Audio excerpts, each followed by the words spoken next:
comment utiliser les supersets. Aujourd'hui, on va voir quel est l'intérêt de ces techniques d'entraînement et comment faire pour en servir de façon efficace. Salut, ici Nico et bienvenue dans l'épisode 41 de Questions Muscu, la mini-série dans laquelle je réponds à vos questions sur la musculation tous les jours. Et aujourd'hui, je réponds à la question de savoir comment faire pour utiliser correctement les supersets. Alors tout d'abord, qu'est-ce que c'est un superset? Eh bien un superset, c'est rien de très compliqué. C'est juste enchaîner deux exercices à la suite sans prendre de temps de repos.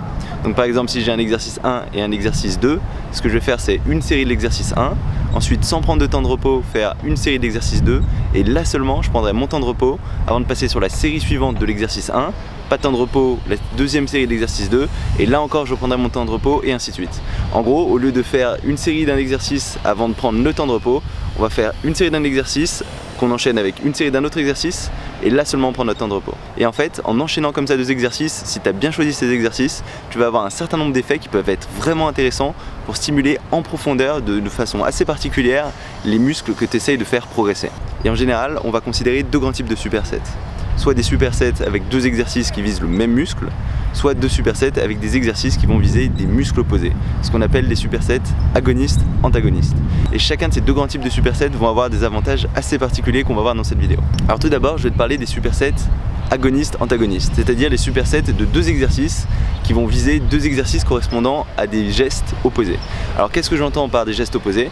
Et bah, par exemple, si on prend ton bras, on va avoir deux grands muscles. On va voir le biceps et le triceps. Et le biceps, ce qu'il va faire, c'est ramener ton bras. Quand tu contractes ton biceps, ça va ramener ton avant-bras vers ton épaule. Alors qu'au contraire, le triceps, ce qu'il va faire, c'est étendre ton bras. Quand tu vas contracter ton triceps, ton bras va se tendre. Donc ces deux gestes, ça va être des gestes opposés. Et on va dire que ce biceps et ce triceps, ça va être des muscles antagonistes. Et quand on va travailler en superset avec un exercice qui vise le biceps, puis un exercice qui vise le triceps ou inversement, et ben on dit qu'on va travailler sur un superset agoniste-antagoniste qui vise donc ces biceps et triceps. Et ça va être très intéressant de travailler de cette façon. Parce qu'en fait, ce qui se passe quand tu travailles le biceps, et ben ça va automatiquement étendre ton triceps. Parce que quand tu contractes ton biceps, vu que le triceps il correspond au geste opposé, il va s'étendre naturellement. Et le fait d'étendre ce triceps, ça va aider ce triceps à récupérer. Donc ça va permettre au sang de passer, ça va permettre d'évacuer l'acide lactique. Et du coup, ce qui se passe, c'est que si tu travailles ton biceps après avoir travaillé ton triceps, et ben ça va aider ton triceps à récupérer. Parce que je viens de travailler mon triceps, donc a priori mon triceps il est gorgé de sang, gorgé d'acide lactique. Et derrière, vu que je travaille directement mon biceps, ce qui va se passer, c'est que pendant que je travaille mon biceps, ça va étirer mon triceps et ça va aider mon triceps à récupérer. Et en fait, si j'avais pas fait cet exercice biceps après cet exercice triceps, et ben mon triceps il aurait mis plus de temps à récupérer. Donc de façon assez contre-intuitive, le fait de rajouter un exercice après le premier que tu as travaillé, ça va aider ce premier muscle à récupérer grâce à cet effet d'étirement. Donc en fait, ces supersets agonistes-antagonistes, ils vont aider les muscles à récupérer plus rapidement que si tu prenais juste du repos sans rien faire. Donc ça va t'aider en termes de performance, tu vas pouvoir mettre plus d'intensité, plus longtemps, donc ça va être assez intéressant. Mais ce qui est mieux, c'est qu'il n'y a pas que ça, c'est qu'en plus, le fait que ces muscles soient assez rapprochés, vu qu'en général ces muscles antagonistes ils vont être localisés dans des zones assez proches, et ben le fait de travailler le premier exercice, ça va amener du sang non seulement dans ce muscle, mais aussi dans la zone complète, c'est-à-dire aussi un petit peu dans l'autre muscle. Donc la congestion du premier exercice qui cible le premier muscle, elle va aider à la congestion du deuxième exercice qui vise le deuxième muscle. Et ça, c'est vraiment intéressant, parce que cette congestion, elle est assez importante pour à la fois te permettre d'avoir de bonnes sensations, de bien sentir le muscle que tu travailles pour bien l'isoler, et aussi pour amener tous les nutriments, évacuer l'acide lactique. Donc de façon générale, ça va t'aider à avoir de meilleures performances. Donc non seulement ces supersets agonistes-antagonistes, ils vont t'aider à avoir de meilleures performances grâce à l'effet d'étirement, mais ils vont aussi en général t'aider à avoir une meilleure congestion, ce qui est aussi très intéressant. Et enfin, il y a deux autres points assez intéressants qui vont être vrais pour tous les supersets. C'est tout d'abord le fait que vu que tu prends du temps de repos que après avoir enchaîné deux séries, et bah au total tu auras moins de temps de repos, donc tu vas gagner pas mal de temps. Donc si tu es relativement restreint en temps, ça va non seulement te permettre d'avoir de meilleures performances, mais de le faire en moins de temps. Donc c'est exactement ce qu'on cherche, des séances relativement courtes mais intenses pour choquer efficacement ton corps, donc c'est une très bonne chose. Et en plus, le fait d'enchaîner deux exercices à la suite, ça va pousser ton corps, ton système cardiaque à travailler plus intensément, et du coup tu auras tendance à brûler plus de calories, ça aura tendance à augmenter ton métabolisme. Et donc c'est assez intéressant, non seulement parce que ça va augmenter tes performances, ça va augmenter ton intensité, mais ça va aussi t'aider tout simplement à brûler plus de calories. Donc ces supersets agonistes-antagonistes, ils sont vraiment intéressants. Le seul point sur lequel il faudra faire vraiment attention, c'est de rester bien concentré. Parce que enchaîner 2 séries à la suite comme ça va être assez dur mentalement. Et du coup, si tu fais pas trop attention, tu peux avoir tendance à bâcler le geste. Donc ça va avoir plein d'effets positifs. Mais déjà, avant de les utiliser, il faut que tu maîtrises bien les exercices sur lesquels tu veux faire ces supersets. Parce que sinon, ce sera encore plus dur de les réaliser correctement. Donc ça va être vraiment intéressant de le mettre en place, mais il faut faire toujours attention à bien garder cette qualité d'exécution. Et il va y avoir plusieurs gros groupes musculaires qui vont vraiment bénéficier de ces supersets agonistes-antagonistes. Donc comme je t'en ai parlé d'abord, les bras, puisque le fait de faire biceps, triceps, ça va marcher particulièrement bien, parce que quand on contracte le biceps, on étire particulièrement bien le triceps et inversement. En plus, l'effet congestion il va être très fort, parce que c'est des muscles qui sont très rapprochés. Donc par exemple, toujours travailler tes bras avec des supersets agonistes-antagonistes visant ces biceps-triceps, ce sera une très bonne façon de leur donner de la masse. Et d'ailleurs, c'est ce que j'aime bien faire, c'est une des séances que j'aime beaucoup, faire cette séance bras à part, où on va tout faire en superset, ça va être vraiment intense, ça va permettre d'avoir une bonne congestion et de vraiment choquer ses bras en profondeur. Après, il va y avoir d'autres groupes musculaires qui vont aussi bien y répondre, et notamment une séance assez intense qui correspond à la séance pec-dos. J'en ai un petit peu parlé dans ma vidéo sur le piste que tu peux consulter ici, qui selon moi est un des meilleurs splits quand tu veux passer du full body à un stade un peu plus avancé. Et cette séance pec-dos, elle va être au cœur de cet entraînement. Parce qu'en fait, ça va être une séance qui va te permettre d'avoir de super performances à la fois sur tes pectoraux et tes dorsaux. Puisque le geste des pectoraux, c'est de pousser, le geste des dorsaux, c'est de tirer. Donc c'est des gestes agonistes, antagonistes. Et quand tu vas travailler tes pectoraux dans la foulée de tes dorsaux ou inversement, ça va aider le muscle antagoniste à récupérer. Et tu auras de meilleures performances en général que si tu faisais juste tes dorsaux tout seul ou juste tes pectoraux tout seul. Bon, par contre, d'un point de vue cardio, ça va être vraiment intense parce que comparé par exemple au bras, c'est de beaucoup plus gros groupes musculaires qui du coup vont demander plus d'énergie, vont demander plus d'intensité d'un point de vue cardiaque. Mais si tu arrives à suivre au niveau cardiaque, tu en tireras de très bons résultats. Et c'est une séance qu'on retrouve dans énormément de programmes de beaucoup de bodybuilders professionnels, et notamment c'était une des séances préférées d'Arnold Schwarzenegger.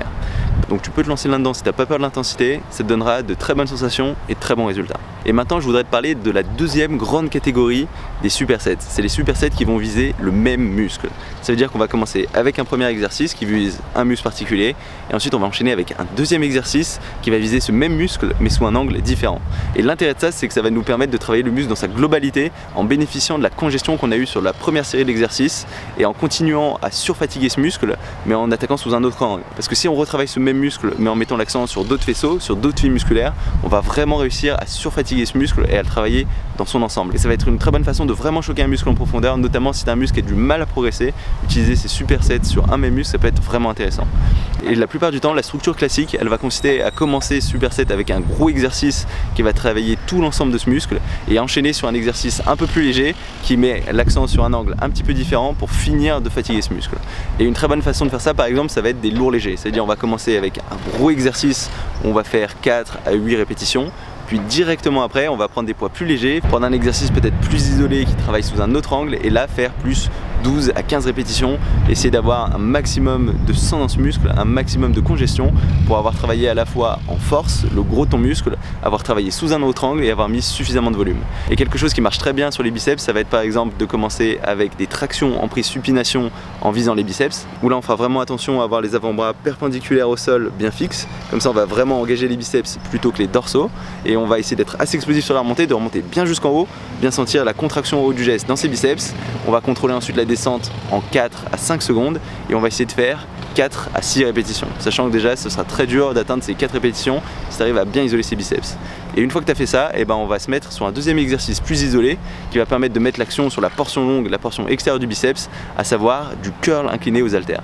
Donc tu vas incliner un banc à 45 degrés, tu vas attraper les haltères en collant ton petit doigt contre le bord de l'haltère, c'est comme ça que tu isoleras mieux cette portion longue, et tu vas commencer à faire 12-15 répétitions avec un poids relativement léger. C'est-à-dire même si tu as un bon niveau, ne pas dépasser 8 kg grand maximum. Et tu verras qu'en termes de sensations, ce sera vraiment incroyable. Parce que le premier exercice, il va travailler tout l'ensemble de ses biceps, mais sans trop mettre l'accent sur cette portion longue, alors que le deuxième, il va mettre vraiment l'accent sur cette portion longue qui est encore suffisamment fraîche pour mettre pas mal de volume. Et du coup, tu vas avoir énormément de sang, énormément d'acide lactique. Tu vas à la fois mettre suffisamment lourd au début, puisque ton poids du corps, c'est beaucoup pour tes biceps, et tu auras suffisamment de volume à la fin pour vraiment choquer de façon complète ce muscle. Et ces supersets où on vise le même muscle avec 2 exercices, ils vont être vraiment très efficaces pour mettre l'accent sur une partie du corps que tu as du mal à développer. Donc tu peux faire la même chose par exemple sur tes pectoraux en faisant par exemple du développé incliné, soit à la barre ou aux haltères, supersété avec de l'écarté incliné. Tu peux faire la même chose sur tes jambes en supersétant par exemple du squat avec du leg extension. Et il y a plein de choses possibles comme ça qui vont te permettre de choquer en profondeur un muscle que tu as du mal à faire progresser sinon. Donc on s'en servira peut-être de façon un petit peu moins systématique que ces supersets agonistes, antagonistes. Mais si tu as un point faible ou si tu veux vraiment mettre l'accent sur une partie du corps, ça va être une très bonne façon de mettre de la variété dans tes séances d'entraînement. Et souviens-toi que ton corps c'est une machine à s'adapter, donc c'est important que tu utilises des techniques nouvelles régulièrement si tu veux le garder en état d'adaptation. Et voilà, c'est tout pour ces supersets. J'espère que ça t'a donné quelques idées et que tu vois comment les incorporer dans tes séances d'entraînement, parce que ça peut être vraiment intéressant au moins de s'en servir sur tes bras. Donc si tu es en full body, faire par exemple du curl à la barre, supersété avec des extensions triceps à la poulie sera une bonne façon de le faire. Ou tout simplement si tu es en split, faire toute ta séance bras en superset, tu verras, tu auras de très bonnes sensations et tu auras de très bons résultats. Si jamais cette vidéo t'a plu, n'hésite pas à mettre un petit pouce bleu. Tu peux aussi t'inscrire à ma chaîne YouTube si tu l'as pas encore fait. Comme ça tu sauras quand je sors de nouvelles vidéos, j'en sors tous les jours. Et du coup on se retrouve dès demain pour une nouvelle vidéo. Salut!